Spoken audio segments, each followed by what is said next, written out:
page turners, and welcome back to the channel. I'm Matthew, the man with a hat who reads. And today we're doing one of my favorite videos. It's the best reads of the year. Normally I do separate videos for fiction and nonfiction. I'm not going to do that because one, I'm running behind, as I've said in earlier videos. And two, there was only one real great nonfiction book I read this year, so we're just going to talk about that one first, then we'll get into the fiction. So the best nonfiction read I had for the year, we're going to jump right in here. The Only Plane in the Sky, An Oral History of 9/11. I'll have a picture over here, by Garrett M. Graff. This is exactly what it says it is. It's an oral history of 9/11, and it is amazing. It is heartbreaking to read at times. Having lived through and remembering when that happened, it brings a lot back. It's a very emotional read from the people who actually were there, and I think it should be recommended reading for everybody because it is absolutely phenomenal. It was one of the first books I read in 2025. Absolutely loved it, and like I said, no other nonfiction reads I had this year came anywhere close to that. There was a couple I thought maybe could do it, but then they didn't when I read them. But that was just absolutely phenomenal. Highly recommend that for everybody to check out. But now let's get into what you're actually here for, the fiction, because the real world is a terrible place and we want to escape. And with these reads, that's what I did. I have quite a stack here. My top 10 plus some honorable mentions. So before we get into all that, let's just break down some rules because I put some rules on myself. Rule number 1, no rereads. I can't count any rereads because it just seems to kind of defeat the purpose. Rule number 2, I can't double up on authors because then again, I could fill the whole list with one author in theory, although the way this year was, that was not going to be a problem. And rule number 3, the book had to have gotten at least a 5-star score for me to be considered for this list. I had a handful of 5-star reads this past year. I think there was, let's see, there was like 17 first-time 5-star reads. Grand total for the year was like 125, if you want to know how many books I read last year. But let's dive into the honorable mentions. These books are not bad books by any means. I just felt like they didn't make it to that top 10 list. So we have John Connolly's The Book of Lost Things. This is a deconstruction of sorts of fairy tales. It's dark, it's creepy at times. The fantasy is awesome there. It's really great. I'm hoping to read the sequel here in 2026. Really enjoyed this one a lot. Terry Goodkind's Wizard's First Rule. This is classic sword and sorcery fantasy. I've tried reading some of the other classic stuff and it just doesn't click with me. This thing was great. It was over 800 pages long, but it never felt long. And I have to thank my girlfriend for giving me this because I don't think I would have picked it up otherwise. So thank you. I'm also hoping to read the second book of this in 2026 as well. And the last of the honorable mentions, How to Make a Horror Movie and Survive by Craig DeLuey. Last year, if you were watching the video last year, you know Craig DeLuey was my top book of the year with his novel One of Us. And so I was very excited to pick up more from him. This was absolutely incredible too. He's quickly becoming a favorite author of mine. I need to get my hands on more of his stuff. I have one of his episode 13, I believe it's called, sitting in my stacks to read sometime here in 2026. We'll see if he can be 3 for 3 with that book. So that's the honorable mentions. Let's dive into the top 10. Starting at number 10. This is a series I had heard a lot about in the BookTube community. A lot of people would praise this series highly. And I was like, there's no way it lives up to that hype. But I'm happy to say that Michael J. Sullivan's Theft of Swords, Volume 1 of the R'lyeh Revelations, is that good. This was a great, great fantasy novel. It doesn't take a lot of time developing the world right at the get-go like some novels do. They just drop you in and fill you in as you go. The relationship between our two main characters is fantastic. Absolutely love these guys. I do have the second book in this series that I am planning to read in 2026. Are you noticing a pattern yet? I have other books I have all these people to read. This is technically 2 short novels contained in one book, which is what the second and third books in this series are as well. I can't wait to return to this world. I really enjoyed my time with this first book, and I'm excited to continue on with it. Number 9, another book that had a lot of buzz last year. A lot of people, well, actually a couple years ago already, because some of the people I follow had read this and were praising it up pretty highly. And it took me forever to get to it, but I finally got to it this year with Philip Fracasse's Boys in the Valley. This is a dark horror novel. The best way I can kind of describe this as it's Lord of the Flies at a Catholic orphanage up in the mountains. If that sounds awesome to you, you'll love this. This is dark, it's grim, it's extremely violent. So if you're not a fan of that, I understand, but it's also just so well told, and really, really liked this one a lot. And this was one of the last ones I actually read in the year. There's only one book in this list that was a little later. This is the beginning of December. I read this. Really, really enjoyed this. If you're a horror fan and you haven't read this yet, check this one out. This was so creepy and so good. At number 8, this is probably the thinnest book on this list. We have, oh boy, here we go. Sosuke Natsukawa's The Cat Who Saved Books. This is translated from the Japanese. The guy's inherited a bookstore from a secondhand bookstore from his grandfather who has passed. And this talking cat appears and takes him on these adventures to help save books from people, some of whom are just collecting books in glass cases and never reading them.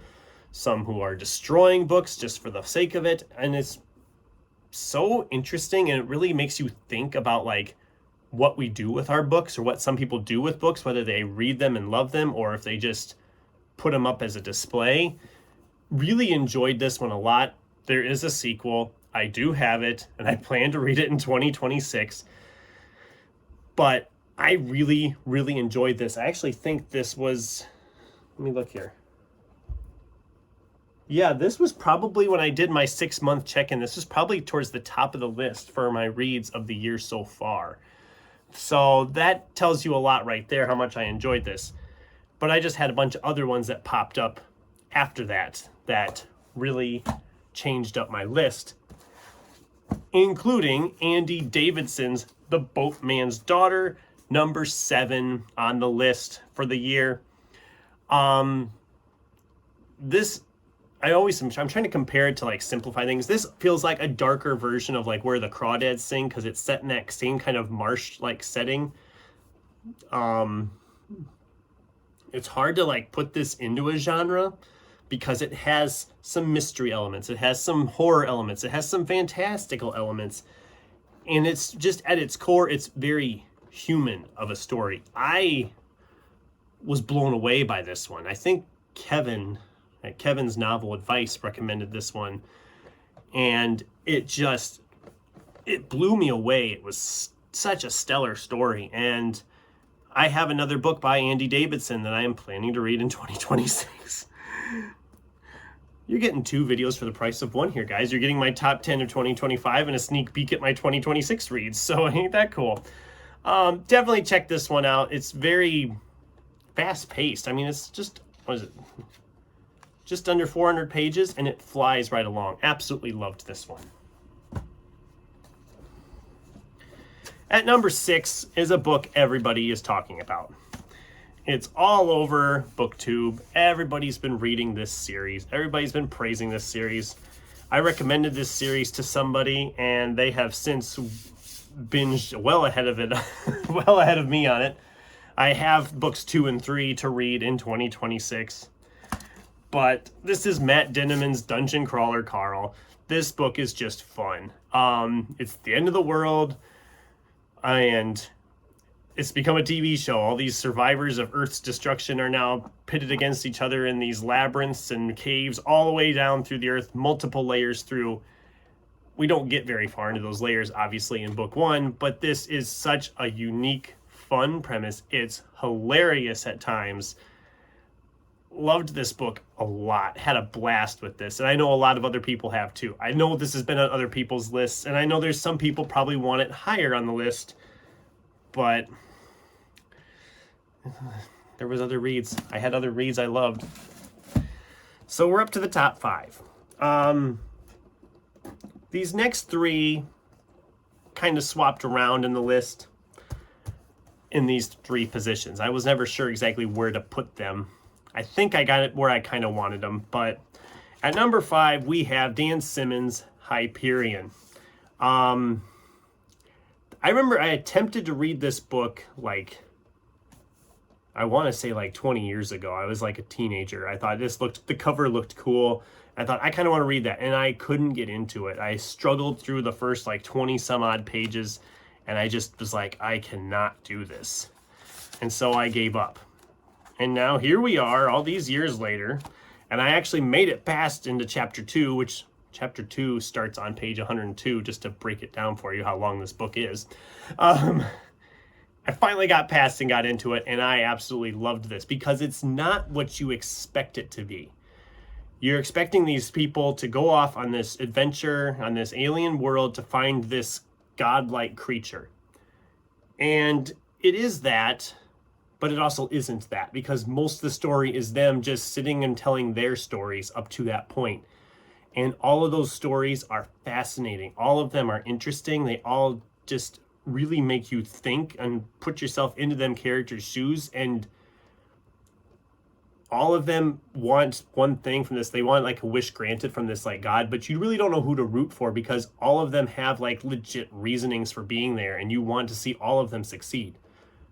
There is, I think, 3 other books in this series. I don't have any of them yet. I'm still working to get the next ones in the series, but I would like to continue on because this was just so good. Really enjoyed that. At number 4, we have Chuck Wendig's Black River Orchard. Chuck Wendig is an author I have read multiple times in the past. Sometimes I've really liked what I've read. Sometimes I have not liked so much what I've read. But this one intrigued me about a horror story about this really strange apple on a tree, and it makes you really think about apples. The first just opening section, they're just breaking down apples in such a way that it's actually kind of, where is it here? This is the apple in your hand. Some would say it is so red that it looks black, but that's not quite right. It's the color of wine and awful, of liver soaked in Pinot Noir, bruised dark and blood bright. The skin shows little russeting, if any, but it is home to a peppering of lenticels, the little white dots you sometimes see on apple skin. It just describes the apple for a page and a half, and it's in such a way, the writing is just so vivid that you literally feel like you can smell that apple, and even though it's not really there. This was such a dark story. I don't want to go into spoilers because if I start to go too far into the plot, it will spoil things, and it is so good going in not knowing that much. So just know it's an apple orchard and there's horrible evil things happening. At number 3, the last book I read of the year, this is how I spent my New Year's Eve, was finishing this book. We have Josh Winning's The Shadow Glass. This book was everything I wanted it to be. When I read the synopsis, I was putting comparisons in my head to Jim Henson and Dark Crystal, Labyrinth, and all that, and that's exactly what you get from reading this. The guy made this puppetry masterpiece of fantasy in the 80s. The movie bombed. He has since passed, but all of a sudden these puppets are coming into the real world, and there's a whole fantasy adventure in the real world. Again, it's dark, it's fantastical, it's funny at times, and it just gives you this nice fuzzy feeling. I just really enjoyed this.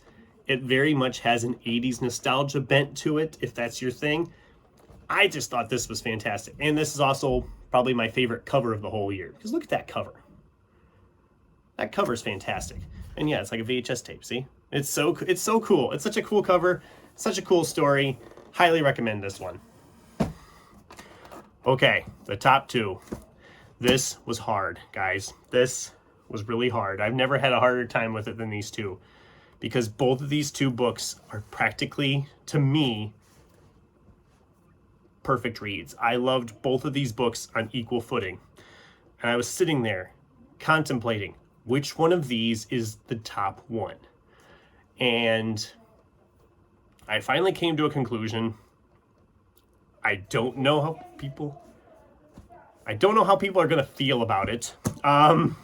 If you followed the channel for a while, you'll probably be able to guess what the number one is after I show you number two. But number two, we have Robert McCammon's Boy's Life. Like I said, it's flawless, absolutely flawless. It covers a year in the life of this boy growing up, and it gave me some Ray Bradbury, Dandelion Wine vibes. It gave me some Stephen King vibes. And it's, again, it's genre bending. It's fantasy. It's horror. It's mystery. It's growing up, coming of age story. It's just so many different things. And everything works. Everything fits together so perfectly that I just wanted this book to never end. I got to the end, I was like, I could read a whole another 500 pages of this. And it's like a 400 and some page book already. And that's just it. I was so in love with this. And it so was deserving at number one. But it's only at number two, because there can only be one at number one. And for number one, did you guess it yet?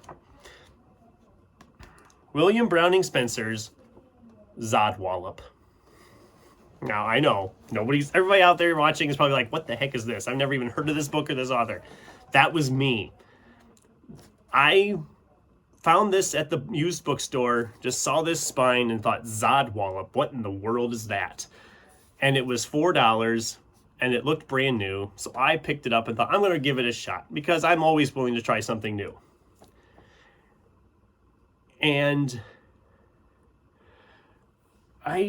when I started reading this, it just hit me right. I loved this thing.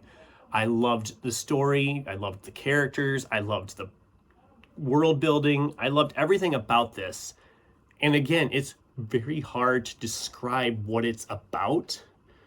The guy is an ex-writer of children's books, and this other guy escapes from a psychiatric ward and married a catatonic girl also from the ward, and he comes to this guy's like, I need your help because we need to get to this, we need to save the world, and he thinks he's the characters from this children's book, and it's so mind-bending fantasy in the real world. The character building, everything about this just really worked. And it was one that got finished, and I immediately wanted to start over and read it again. Just like with Boy's Life, I wished it would have gone on even longer than it did. But, oh my God, this was amazing. I can't not put it here. It was the biggest surprise I had of the whole year. It was easily my favorite read of 2025. Although, like I said, by this time tomorrow, I might have switched them around. But I don't think I will, because I think I feel very comfortable putting them where I did. So that's the list, guys. It's been a great year of reading. I'm hoping that 2026 is going to be just as great, and that you are also getting all the great reads you can possibly get. I'd love to hear from you in the comments down below. Do any of these sound great? Have you read any of these? What was your top read of 2025? Like I said, let me know in the comments down below. Thanks for watching, and until next time, keep turning pages.